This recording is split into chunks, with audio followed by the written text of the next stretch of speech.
தை மாதத்தில் வரக்கூடிய ஏகாதசி அவ்வளவு விசேஷ சிறப்புகளை வாய்ந்ததுங்க.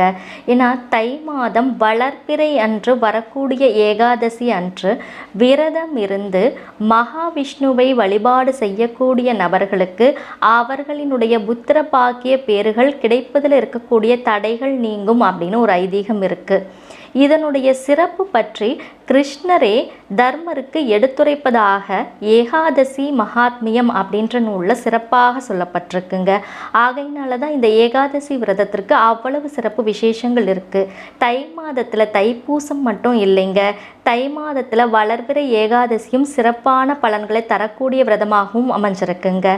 ஆகையினால இந்த விரதத்தில் நீங்கள் முறைப்படி இருந்து செய்யும் பொழுது உங்களுக்கான புத்திரபாக்கிய தடைகள் நீங்கி புத்திரபாக்கிய பேறுகள் கிடைக்கும்.